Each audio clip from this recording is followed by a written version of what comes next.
I've got to say, I'm really disappointed in you lot. And you know why? It's because you've not watched a WTF Moments video all year. What's that? What do you mean I haven't made any? So it's my fault? Oh shit, yeah. Whoops.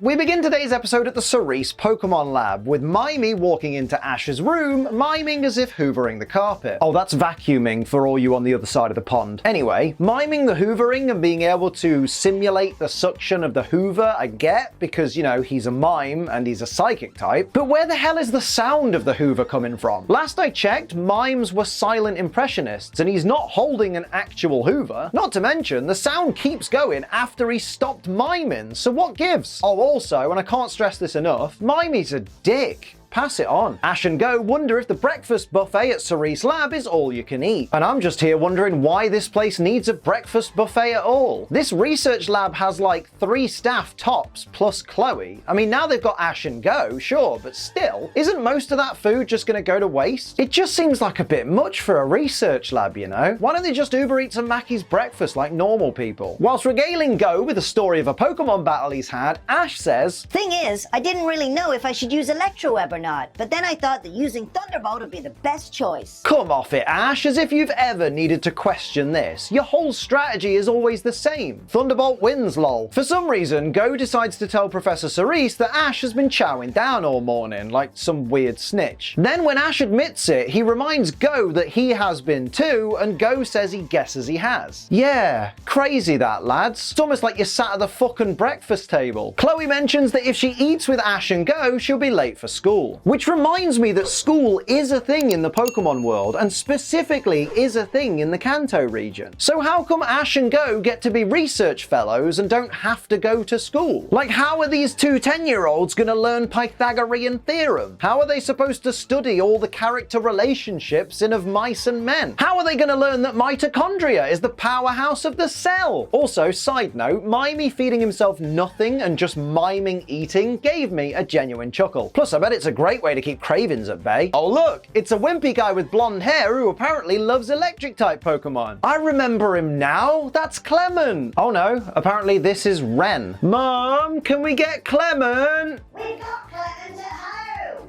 And this is... oh. Just kidding, this is Chrissa. She's just kind of there. After seeing a report of hundreds of Ivysaur marching through town and blocking traffic, Cerise explains that Bulbasaur are often first partners of Pokemon trainers but still hold a lot of mystery. I mean, they shouldn't do. Surely if they're so common and they're starter Pokemon for so many trainers, not to mention there's hundreds of them walking the streets of Vermilion right now, there really can't be that much mystery left to them, right? That'd be like the people of our world thinking that dogs are full of mystery, when we all know they're all good boys and girls. Cerise asking Ash if he owns a smartphone was honestly just a stark reminder of how Pokemon really has stood the test of time. Just kidding, it just made me feel incredibly old. I remember a time when Ash Ketchum had to use payphones. I tell you what's sadder, I remember a time where I had to use payphones. Here's a direct quote from Professor Cerise. Go, please take yours out too. Jesus Christ, Cerise, the lad's only 10 years old. Man, Cerise has only been in 2 episodes so far and already he's looking to get cancelled. Remember when dumb people thought Rotom was a legendary? Now every flipper and his granddad's got one knocking about. Alright, firstly, hell yeah, Team Rocket are back, get in. Secondly, here's a direct quote from James after Giovanni asks him to explain evil. Our mission is to acquire all strong and rare Pokemon. I mean, sure, that is your mission. It's not what you asked though, is it? Giovanni asked you to explain evil. God, James, do you even listen? And on that note, I've got to ask, why is Giovanni so willing to trust them? Like last I remember, Giovanni had called them back from the Alola region because they hadn't caught him any Pokemon. Like, you know, just like always. So why does he seem so keen now to give him another go? Isn't it like the definition of insanity, doing the same thing over and over and expecting different results? Apparently, Giovanni, boss of Team Rocket, is insane. Pass it on. And as far as design choices go, I get what you were going for, Giovanni, with the R's on your sofa, but that backwards one looks Gosh, mate. Can we just talk for a minute about what absolute pricks these Ivysaur are? For a second, you'd be forgiven for thinking, oh, fair enough, they're crossing the road. So of course, Jenny and Growlithe will need to stop the traffic to make sure there's no accidents. Then after they cross, you realize they're all heading down that same road anyway, and there isn't even that much traffic. They could have easily just waited for the traffic to clear, or just walked further down the road until they found a safe place to cross. Instead, they stopped the small amount of cars on the road just because they could, the tossers. Pikachu then spots this Ivysaur banging its head against a brick wall over and over, trying and failing to get through. Huh. I thought grass was supposed to be super effective against rock. I guess it doesn't help that it's using a normal type move. This Ivysaur is a dumbass. Confirmed. Ash and Go arguing about whether or not to help the Ivysaur or let it learn on its own isn't really a WTF moment, but it did remind me of something. Back in junior school, or I guess you call it middle school in America, we did this project about pollution and everyone was split off into groups and each group represented a different point of view. So some of us were the factories, some of us were the conservationists, stuff like that. And me and this other kid ended up having a massive bust up in the playground over it. Long story short, I was just butthurt over the fact that this kid accused the factories, the group that I was a part of polluting this imaginary hypothetical river, which to be fair was probably accurate, but still. So I needed to come up with a really strong counterpoint. So of course, I just kicked him in the bollocks. Hard enough for his little feet to leave the ground a bit. So you know what, Simon, if you're watching this, it's been like 25 years since then now, so I'm still not sorry. I couldn't stand you, mate. Anyway, back to Pokemon, and Ash and Go squabble until Ash gets knocked over by Ivysaur while trying to help it. And Ash then tells Go that he doesn't need him as a friend, prompting Go to mutter under his breath, So you're just like everyone else then, aren't you? ease up, emo boy. It's not like you don't have any friends. Chloe's your friend. That's at least one friend, right? Granted, she's boring as all shite, but she does kind of help my point here. The Ivysaur suddenly uses its Vine Whip to grab a lamppost nearby and hoist itself up the wall. Could have done that all along then, really. Instead, you just chose to bash your head against the wall like 40 times. This Ivysaur is a numpty. Pass it on. When Ash and Go both start to climb the wall, they tell each other not to copy them. I mean, technically, you're both copying Ivysaur, so shut up, lads. In other words, shut up and let me tell the world about G Fuel! That's right, thank you to the lovely people over at G Fuel for sponsoring our channel. Today I'm drinking the absolutely delectable mango lemonade. It's bloody fantastic, it's bloody refreshing, and remember, using code ACE you can support this channel while saving 20% on your G Fuel order. Oh, that is absolutely bloody fantastic. Go get yourself a tub of mango lemonade, Nemesis tea, or any of the wonderful flavors of G Fuel. There's like more than 50 flavors available. Just remember to use code ACE when you do, because you'll save 20% off your order and you'll get a big thank you from me. Remember though, G Fuel is for over 18s only because it contains caffeine, and children don't need to be anywhere near caffeine. If you met kids, they're annoying enough as it is, and because it contains caffeine, drink it responsibly. Don't be a dickhead. Dickhead. Back to the episode, and Ash and Go see in the distance what the Rotom phone tells them is a Pokemon gym under construction. Hang on though, they're in Vermilion City, right? Well, isn't there already a very well-known electric-type gym in Vermilion City? You know, Lieutenant Surge's gym. Why is another Pokemon gym being built in the same city? I'm pretty sure Surge's gym hasn't closed down. In fact, in about 15 episodes time, we're actually gonna see Lieutenant Surge's gym, so we know it's still there. Albeit without Lieutenant Surge, because he's off training apparently, which is a bit lame. So what's the story then behind this random extra gym being built in Vermilion City? Answers on a postcard. Here's a direct quote from Go's Rotom phone about the gym that's being constructed. Prior to the construction, this was a sunny field of grass where wild Bulbasaur and Ivysaur, among others, loved to come and soak up the sun. Is it just me, or did the Rotom phone sound a little bit biased against the construction of this gym? It didn't just explain that wild Pokemon gathered here to bathe in the sunlight, it emphasized that they love to come and sunbathe here. It sounds a little bit to me like this Rotom's got an agenda. I mean, I agree with it, mostly because this city doesn't really need a second gym, but still, try and be impartial, Rotom. You're supposed to be at work, mate. Remember the golden rule of being at work. Leave your soul at the door. So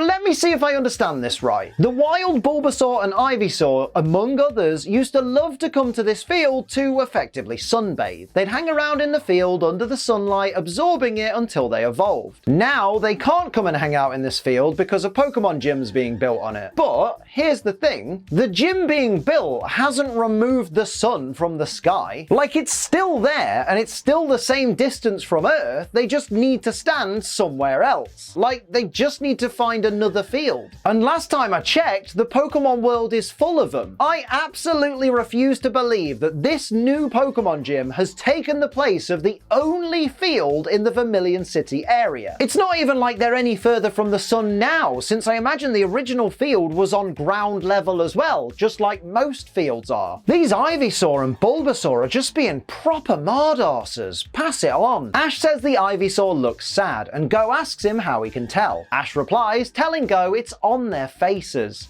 Ash mate, they've got their backs to you? You're not actually looking at their faces. All you're seeing there is their arseholes. The Ivysaur and Bulbasaur all start climbing up the tower, and Go theorizes that maybe they're doing this because there's more direct sunlight up top. Oh, how the tables have turned. Sounds to me like this gym being built is actually helping the Ivysaur and the Bulbasaur get more sunlight. And after all that moping about it being built in a field that they love, that sounds like Gym 1, Ivysaur 0 to me. Direct quote from Ash. Let's go, Pikachu! Banging game, mate.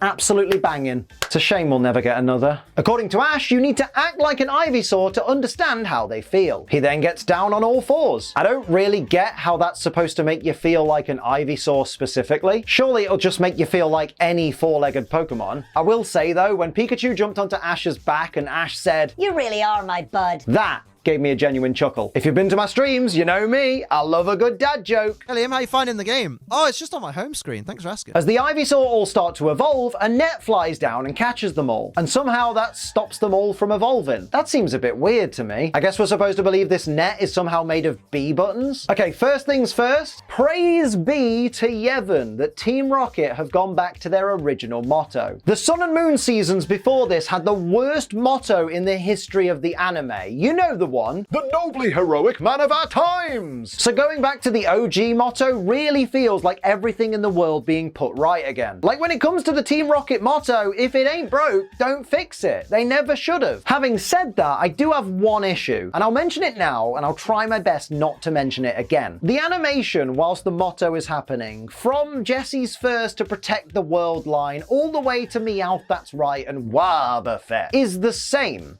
every single time. And I don't know, it just seems really lazy. Like, I know that anime studios do this all the time to save time on animation and also to save money on work and whatnot. But man, I just miss when they used to switch up the animation a bit more often, that's all. Anyone know what I mean? Regardless though, like I said, I'm glad the OG motto's back. Especially since this season and the next two might be the last we see of Team Rocket. Although let's not think about that right now.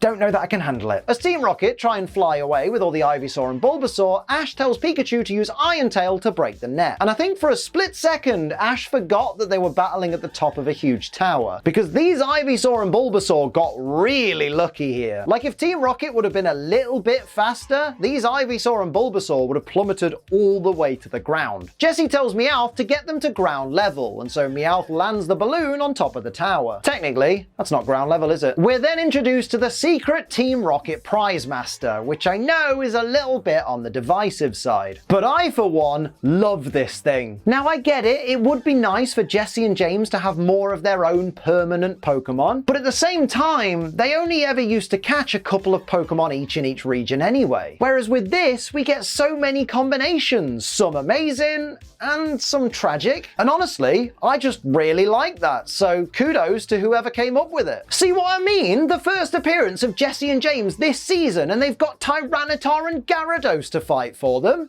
Mate, that's actually baller. Here's a direct quote from Jesse. "Gyarados, make me proud." That's not a move.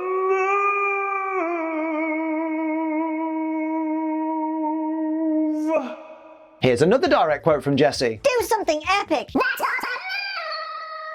I mean, I'm just saying, James is actually asking for actual moves. He's called for Fire Fang and Dark Pulse so far, and in a minute he asks for Stone Edge. Does Jesse's little slip of paper with Gyarados' info not have its moveset or something? Also, Gyarados used what I assume is Hydro Pump on a bunch of grass-type Pokemon. That's pretty not epic, my guy. Ash tells Pikachu to use Quick Attack on Gyarados and on Tyranitar, a rock type. Mate, why now do you decide not to use Thunderbolt? Thunderbolt would have rinsed Gyarados and it would have done some pretty decent damage to Tyranitar as well. But instead you went for Quick Attack, a move that Tyranitar resists. Ash Ketchum is a numpty. Pass it on. After Pikachu gets destroyed by Tyranitar's Stone Edge, both Tyranitar and Gyarados get blasted by a bunch of solar beams from the Ivysaur, which means they could have stepped in to help at any time, but I guess just chose not to? Seems a bit ungrateful, don't you think? Well, actually, Liam, I think you'll find Solar Beam needs time to charge because Ivysaur needs to absorb sunlight before it can use it. Yeah, but how long did they need to charge for? James had about 3 turns by then. Look at these two. This is why Jesse and James are the 2 best characters in all of Pokemon. They've had these 2 Pokemon for all of 2 minutes, and once they've done using them, they're probably going to have to send them back to the boss. And yet already they care so much about their well-being. Deep down, these 2 are the most caring trainers there are. So forget about Liko and Roy, make Jesse and James the new protagonists. Pikachu's Thunderbolt breaks through 2 Hyper Beams and lands on both opponents. Even in Season 23, Ash Ketchum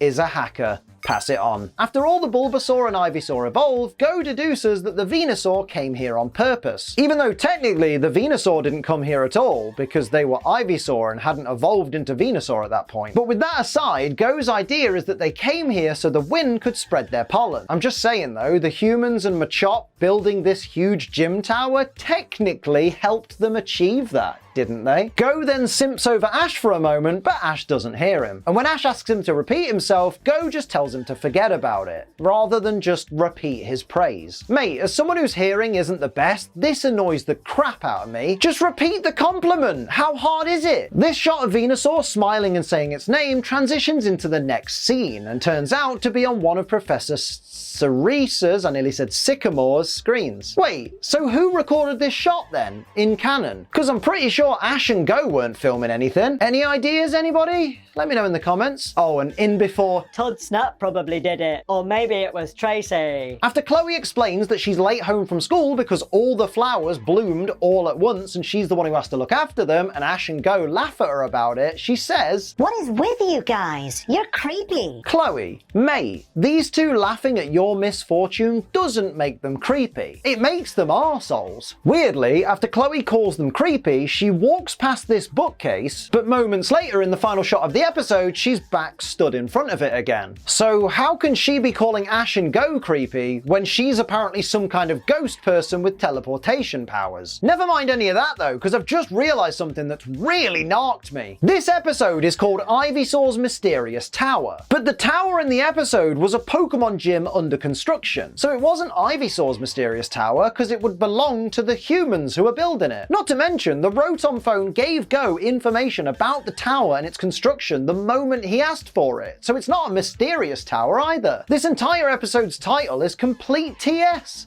Pass it on. And yes, I said TS because that stands for Tauros Poo. Now, just before I wrap up the video, I'd like to say a massive thank you to our channel's biggest supporters, the Ace Trainer Ultra XL members, who are Bro Metapod, Purple Dragonair, Ghost Lupin, Andros LaFay, Sin City Yeti, Gamer Guy Mike, Mumbai Cobra, Gear Overlord, Toy Bonnie, TJ the Nerd, Night Angel, Lucas Gates, Kingly Gamer YT, and Substitute Shin Igami. Thank you so much for your massive support on the channel. So those are my WTF moments for Pokemon Journeys Episode 3, Ivysaur's Mysterious Tower. That wasn't really Ivysaur's Mysterious Tower. Let me know your favourites and any that I missed down in the comments below. Don't forget to like, share, and subscribe. Go the extra mile and become a member. Use code ACE for 20% off G Fuel and come and hang out in my wonderful live streams. But until next time, I'm Ace Trainer Liam. Keep on training. I'll get more of these out soon.